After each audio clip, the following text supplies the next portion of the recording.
This episode of The Reality Check is brought to you by HelloFresh. Forget takeout. HelloFresh delivers all the ingredients for delicious, healthy meals anyone can prepare at home in less than 30 minutes. And HelloFresh is giving our Canadian checkers 50% off their first order. Go to hellofresh.ca and use promo code REALITY50 to get 50% off your first order. That's hellofresh.ca, promo code REALITY50. This is your reality check.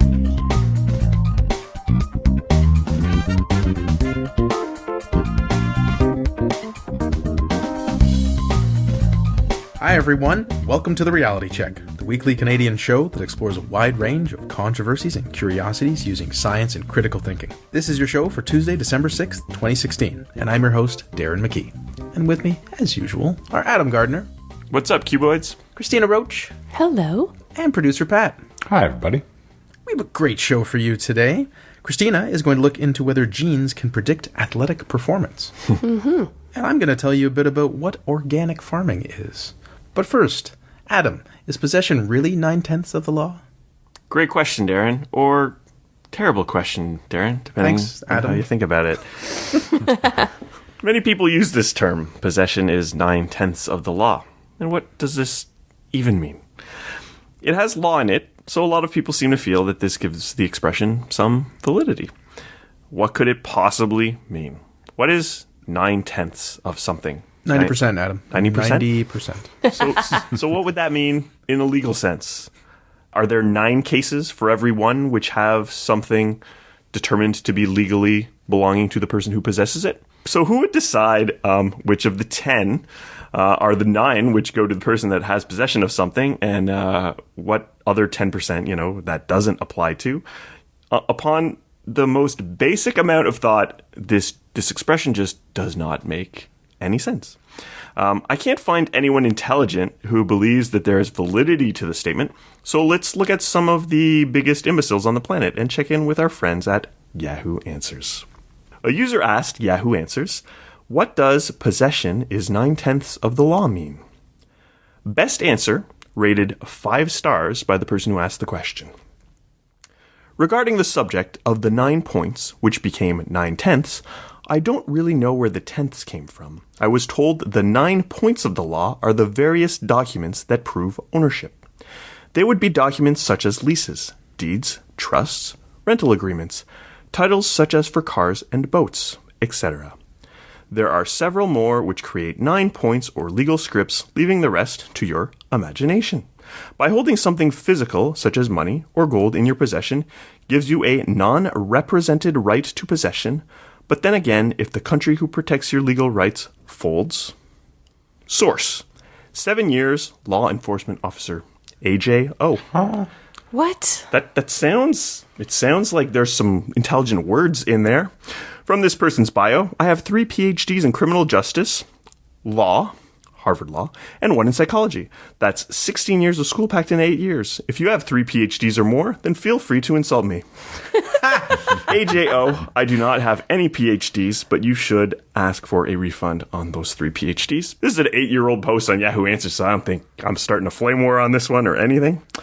There's no evidence that this statement is on any level correct. Can't find anyone who agrees with that general thought process in any official capacity. And it is difficult to track down exactly where the expression comes from, but it seems to be derived from a Scottish expression, possession is 11 points of the law, and they say that there are but 12. This becomes possession is 9 points of the law, which somehow becomes possession is 9/10 of the law. So this 9/10 is similar to the 11/12 from the original expression. That number doesn't really matter because that number doesn't really mean anything because it's just sort of a saying. There are no 9 or 11 of anything which has any legal bearing. It doesn't reference, documents or titles such as cars and boats or anything like that. So is there any truth to this basic idea that possessing something makes it yours legally?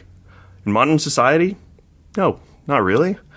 If you're in possession of something which is not yours, then it's not yours. It may be difficult to prove that something which someone else has is yours, but there's no legal protection that comes from that person just having it. That doesn't mean you're going to necessarily get it back. You're going to have a hard time arguing it, but, it's not legally correct. Not only that, Adam, but it is against the law to be in possession of stolen goods. So not only is possession not 9/10 of the law, possession of stolen goods will land you in jail. Yeah. And another one of the Yahoo answers to this one, I didn't want to read it completely because it was so silly, was like this story about a woman who bought a ring from a pawn shop and then brought it to work, and the coworker was like, "That's my ring. It was stolen." And then they argued about whose it was, and it was the girl who bought it. I don't think that's how it works at all. So, yeah, you're right, Pat. You can't just possess something and make it yours. So let's consider an alternate expression, which means the exact same thing. One that comes to mind: finders keepers, losers weepers. That's silly. It rhymes, and it doesn't have the word law in it, so it doesn't sound at all legitimate. To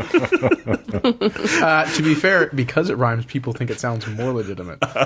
Children probably think it's more legitimate. They're probably like 9/10 of the law. That doesn't rhyme. It doesn't mean anything. You're wrong, old man. So it's pretty much exactly that. It's just like a kid in the schoolyard just saying something silly.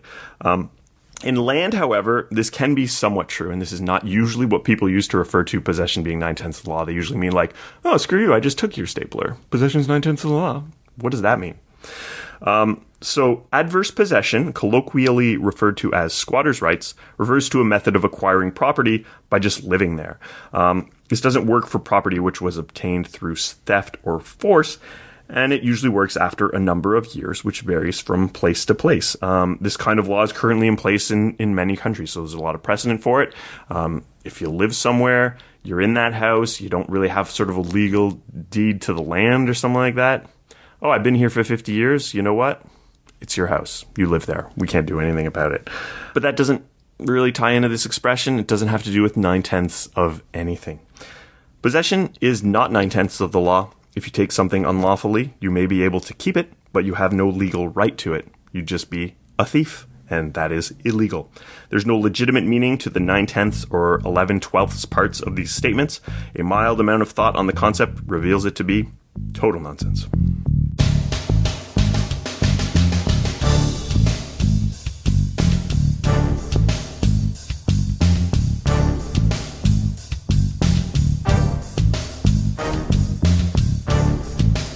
Cristina, can genes predict athletic performance? You guys know how Facebook started those "on this day," that memories feature? I love it. Yeah. So a few weeks ago, Facebook suggested a photo I'd posted about 3 years ago of my son playing basketball when he was with a regional league called the EBA. Now, the kid's always been in the 90th percentile for his height since he was born, and he currently stands over 6'3", or about 1.9 meters. Wow. Do you guys know what I mean by 90th percentile for his height, by the way? Yeah, the top 10%. So Adam simply put, yes, that's what it means. But it's also a calculator, and you'll go through this when you have your new baby, that measures height and weight when a baby is born. So being a mom and a big basketball fan, specifically the Toronto Raptors, I'd be lying if I said I didn't harbor a little fantasy back in the day of the kid maybe playing some pro basketball one day. Oh, nice. However, any of us who've ever played sports in any capacity knows even the most athletic superstar kids in high school don't necessarily make it anywhere near the big leagues in any sport. Or those of us who have coached that kid. But wouldn't it be cool if there was a way that you could actually use genetic testing to assess a child's potential for success in sports, or even to prescribe specific training to maximize their performance? Well, checkers, commercial genetic analysis companies not only say it's possible, but are currently marketing tests to consumers at the tune of a few $100 a pop that claim to give you a readout of your child's future sporting ability based on their genes, or help athletes tailor their workouts to their DNA.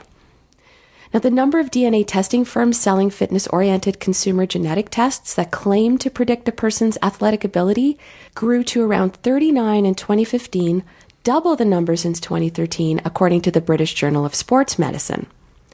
The tests purport to highlight genes believed to relate to certain traits, but in reality, genetic testing being marketed to parents hoping to groom the next Usain Bolt or Cristiano Ronaldo not so popular with experts in the field of genomics, sports, and exercise.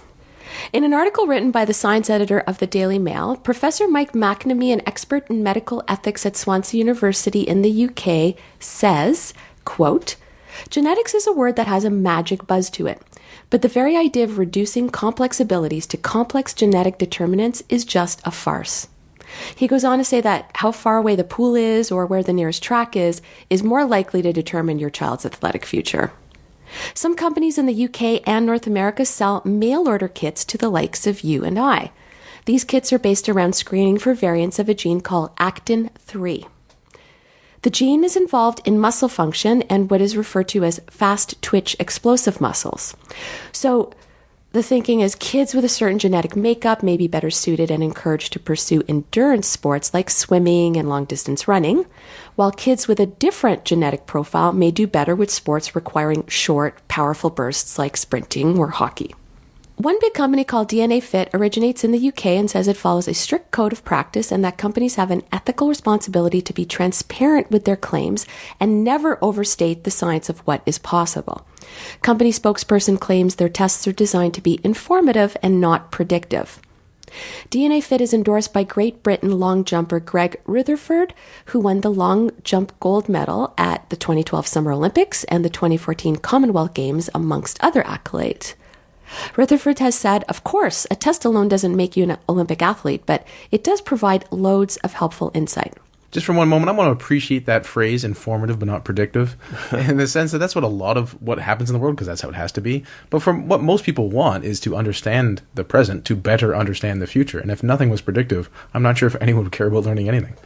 Right. Well, you're going to love the excerpt from their website. We put the power of personal genetics in your hands, helping you reach your fitness and nutrition goals on the most personal level possible. We reveal everything from your response to power or endurance, exercise, and recovery to a detailed breakdown of your macro and micronutrient needs. Guided by our simple saliva swab, we create a truly personalized solution to unlock you, but better. Sign me up, right? Quick funny side note. One person left a comment on a related Slashdot article saying, send me $100 and a blood sample and I'll analyze your DNA and tell you if you have the gullibility gene. The GG, I've heard of it. But Professor McNamee maintains that the science is far from sound and furthermore the market is poorly regulated. According to the Daily Mail, the British Science Festival cites an instance where a record-holding distance runner was told he was actually a born sprinter after using one of the leading tests on the market. Says McNamee, if this person was given this test 20 years ago and their parent unwittingly thought, okay, off we go then, you are the next Usain Bolt, we would have lost a world record-holding distance runner. It is a joke. But McNamee also raises ethical concerns about pushing your kids to train in a specific discipline from a young age based on genetic testing, even if it was completely true. He makes a really good point. He says in the Daily Mail, does it follow from the fact your child is predisposed to a great sprinting future that that's where you should funnel your efforts and energies and their time? Maybe they are predisposed to be a great ballet dancer, musician, or mathematician. A range of other interests that might make their lives full and valuable and interesting are foreclosed because somebody thinks that they can use this technology to control, shape, manipulate for the child's own later best interests. Well, and the word interest came up several times there, and yeah. I think truly what the child is interested in is what if they're truly interested and devoted to, they'll excel at. Absolutely. Yeah, so. Like you with guitar playing. Sure. You spent hours playing guitar, whereas... And I don't think I had a particularly good aptitude to be a guitar player, and I was already handicapped by the fact that I was left-handed, which is a bit strange and difficult to find people to teach you and difficult to buy guitars, but I was committed to it. I was fascinated by it. It's a really good example. Yeah. I definitely agree that if the child is more interested, they will then probably do better. But I think a lot of parents are putting their kids into many, many things, which I don't know if the kid has that much of a strong interest in. And there are good arguments that say it's better to focus on one thing and become really good at it than many things and be decent. Right. Absolutely. Late last year, CBC published an article summarizing a consensus statement that was published in the British Journal of Sports Medicine, where 22 experts from the fields of genomics, sports, and exercise, including McNamee, who I mentioned earlier, looked at the published scientific evidence of direct-to-consumer genetic tests related to athletic ability. So these are aimed at parents, coaches, sports teams, but basically anyone who will pay for them, really. Claims for the tests suggest they give early information on a child's genetic predisposition for success in team or individual speed, power, or endurance sports. They reveal how genes contribute to athletic traits and that they use the DNA results to help subjects lose fat, build muscle, get fitter. So these companies are relying on a small but growing body of actual real scientific research about genetic differences to support their claims, including some compelling research that I read about one's propensity for injury. Some companies like DNA Fit are doing their own studies to try to gather more evidence to back up their claims.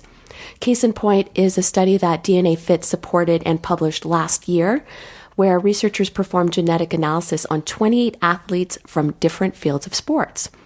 Half of the study group was assigned training that DNA Fit's algorithm recommended based on their genes, while the other half was assigned a training style deemed inappropriate based on their genes. The athletes and the researchers, by the way, conducting the test, they didn't know which group they were in. The conclusion after 8 weeks was that the group assigned training based on their genes performed better on measures of explosive power and aerobic fitness than the others. But this study is pretty small, and it looked only at male college students at a UK university. Not to mention, various independent studies have identified many issues relating to quality control, with different results being reported for samples taken from the same individual. Says Dr. Ellen Williams from Manchester Metropolitan University Sports Genomics Laboratory and a co-author of the consensus statement. Based on the published scientific evidence, the information provided by the consumer tests is virtually meaningless for prediction and/or optimization of sport performance. Here's an excerpt from their abstract. Despite the lack of evidence, recent years have witnessed the rise of an emerging market of direct-to-consumer marketing tests that claim to be able to identify children's athletic talents. There is concern among the scientific community that the current level of knowledge is being misrepresented for commercial purposes. There remains a lack of universally accepted guidelines and legislation for DTC testing in relation to all forms of genetic testing and not just for talent identification. Consequently, in the current state of knowledge, no child or young athlete should be exposed to DTC genetic testing to define or alter training or for talent identification aimed at selecting gifted children or adolescents. Large-scale collaborative projects may help to develop a stronger scientific foundation on these issues in the future.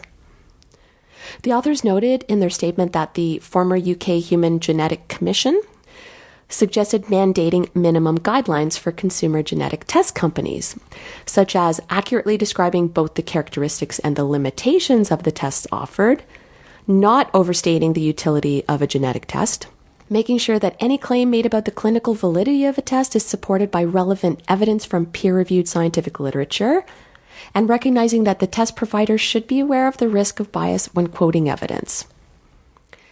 Williams and his colleagues also raised concerns around confidentiality, stating it's not really clear what happens to an individual's sensitive genetic information if a company goes under. That's a really good point.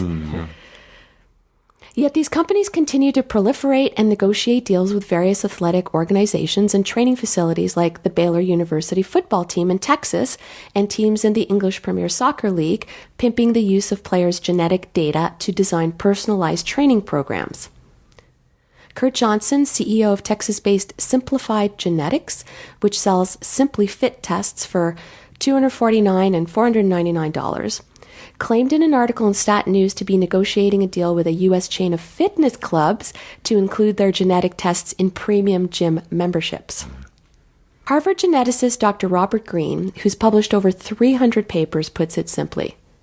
The notion that there's somehow tailoring these recommendations on the basis of your DNA is nonsense. In conclusion, there's consensus that Actin 3 is probably one of the more compelling genes studied in relation to sports-related fitness so far. But what can results of Actin 3 tests really tell us about our kids' budding athletic futures? Stephen Roth, an assistant professor of exercise physiology, aging, and genetics at the University of Maryland, told Scientific American, The results do tell you whether you have this protein in your muscle. That is clear. We have no idea if it contributes to performing at anything but an elite level. Even there are contradictions. We have very little information that it affects kids' performance.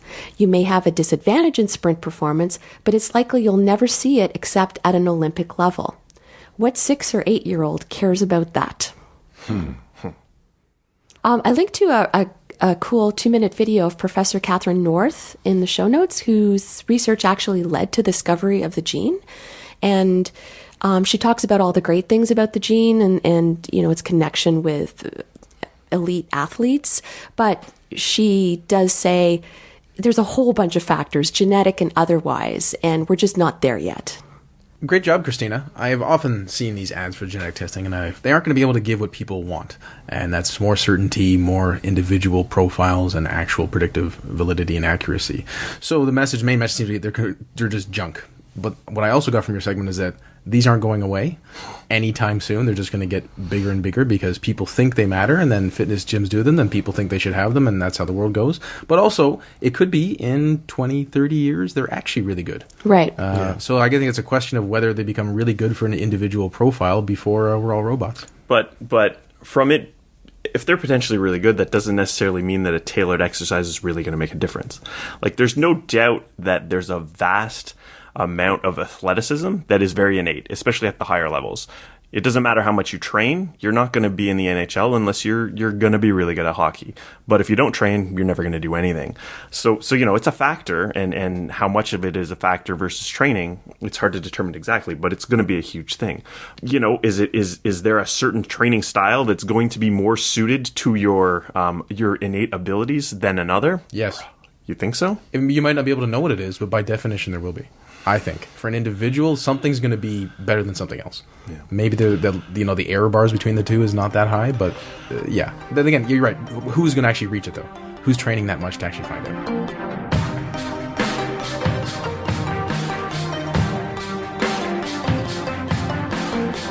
From the world of athleticism to what we might put in our bodies to fuel it. What is organic, or what is organic farming? On December 4th, I posted a video through our Facebook page about organic farming. It was a short video from New Scientist that argued climate labels on food would be useful despite the difficulties of having them. In this way, we would know how many greenhouse gas emissions were involved in the production of our food. The piece takes a strong stance against organic because, the video says, organic requires using more soil to have similar yields as conventional agriculture, and in the tropics that sometimes involves cutting down more rainforest, but mainly because organic is resistant to GM crops, and that's what the video also is concerned about. Aside from some criticisms of the video on our page as propaganda, a listener did write in and asked, what exactly does it mean to say something's organic? And what about the environmental impacts? He recalled that we did do a segment many moons ago, but we didn't exactly address those issues. So I thought we'd look into it, at least part of it. Today, we'll look at what organic is, and then on another show, we might cover the environmental impacts, but we might have to consult a soil ecologist. So if you are one, write in. As Mitchell indicated, on episode 182, I covered organic and showed that organic food can also be sprayed with pesticides, thus removing the idea that organic doesn't have any sort of chemicals or pesticides. They just use organic pesticides. And also that organic isn't healthier. There's no conclusive evidence that indicates organic is healthier. And I think on a different show, we also indicated that organic doesn't actually taste better. If you're curious about those topics, have a listen. On that show, I also recommended Michael Pollan's The Omnivore's Dilemma, which shows how complicated all these things can be, and I would re-recommend that, just because it was very, very well done. Now, also note, I'm not saying organic food is bad or that there aren't some organic farms that are far better than typical farms. But what I am calling into question are the key claims that many people use to justify organic and what one can expect on average. From the Pedia of Wiki, back in 1939, Lord Northburn coined the term organic farming in his book Look to the Land, out of his conception of the quote, the farm as organism, to describe a holistic, ecologically balanced approach to farming, in contrast to what he called chemical farming, which relied on imported fertility and cannot be self-sufficient nor an organic whole. I would like to picture him saying, harp, harp, harp, harp, harp, harp. I don't know if that's true. Now, over time, more and more people became interested about their food and established connections with farmers, which actually became harder to do, also over time. Silent Spring in the 60s and the 70s, and that environmental movement it spurned, increased the popularity of organic, and while some wanted to do more about their food, the food production system was becoming less accessible. Wonder if that's related. According to a post on Lifehacker, USDA organic or certified organic is a seal on your food, and that means the item must have an ingredients list and the contents should be 95% or more certified organic, which itself means free of synthetic additives like pesticides, chemical fertilizers, and dyes, and must not be processed using industrial solvents, irradiation, or genetic engineering. Often there are also stipulations about livestock and how they are fed, housed, and bred, as well as how farmlands have chemical inputs or not. The percentage part is similar to in Canada, by the way. 95% is what we require for our little labels.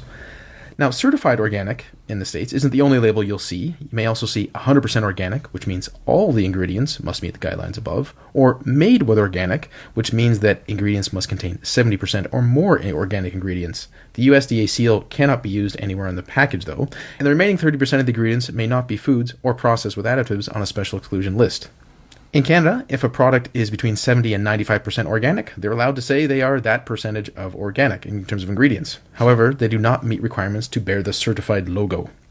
All the countries that have certified organic labels, they usually have some sort of percentage, which means you pass the threshold to label yourself organic. But what makes something organic is typically exactly what I labeled at the beginning, free of certain pesticides and other such things, synthetic pesticides. Different countries have different requirements as well. What organic actually means in the broader sense, which is partly what the question was, it can depend and farm to farm. It doesn't actually mean there's no synthetic pesticides anywhere, because sometimes that can just get involved in the food production system. It also doesn't involve any sort of sense of scale of the situation. So it could be a small farm where there's a community and a family, or it could be huge agribusiness, because almost all the large agricultural companies have large organic farms as well. So really, organic means those things, but usually people care if something's organic because they think those things that I listed then lead to better outcomes. And that is the part that isn't quite certain. We'll look at environmental impacts next time, but to give us a glimpse of that, I thought I would just talk about something Cecil Adams on The Straight Dope said that outlined some of the trade-offs. And he was talking about how organic uses chemicals, just, organic chemicals, which are less strong, so often a greater amount has to be used. And then there's this quote: "Excess chemical use isn't the only or even the biggest farm problem we've got. Some people are more worried about soil erosion. One trend over the past couple decades has been no-till farming, which minimizes plowing in order to halt erosion. The trouble is, if you don't plow, you need to rely heavily on herbicides to control weeds. So what do? Swear off the weed killer, till your soil and risk having it wash away, or swear off plowing and heavy up on herbicides? Sure, some people claim they can farm organically and conserve soil at the same time, but it's not that easy." That will have to be some bait until next time we look more at the environmental impacts of organic farming. It's very interesting because I never assumed there was much regulation of what the term organic meant. I thought people were just putting it on their foods, and they were kind of they could just say it because it was just a word. But it's interesting to learn that it really does mean something. Doesn't mean something that I personally care about, so I'm still not going to care when I see it at the grocery store. But it's good to know that it does count for something. It's a good comment. Let me follow up that it does count for something supposedly. Yeah. I don't believe there's that many system checks of whether it actually does. Okay. So there's a regulation, but how enforced is the regulation? How many samples are they taking? And how much litigation is against those who violate it? Thanks for joining us once again. Adam showed us that possession is 9/10 of the law. It doesn't seem to mean anything, except if you're maybe 7 years old. And that Cristina informed us that current genetic tests to predict athletic performance don't really do that whatsoever. And I showed you that organic labels actually do mean something, but whether that's important to you will depend on what you're trying to achieve with your food. Until next time, think better to act better. Peace out, Q-Bucks dollars. Stay classy, not smartassy. Good night, everyone. For show notes or to discuss this episode, visit our Facebook page and website at trcpodcast.com. For general inquiries or to send a topic or parody suggestion, email info@trcpodcast.com. Help support the show by leaving a review on iTunes and liking us on Facebook. Follow us on Twitter at TRC_podcast.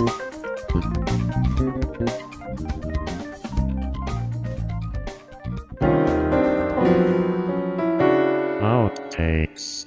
At the tune of a few bucks dollars. That's wrong. Those are parents just trying to get a few bucks dollars.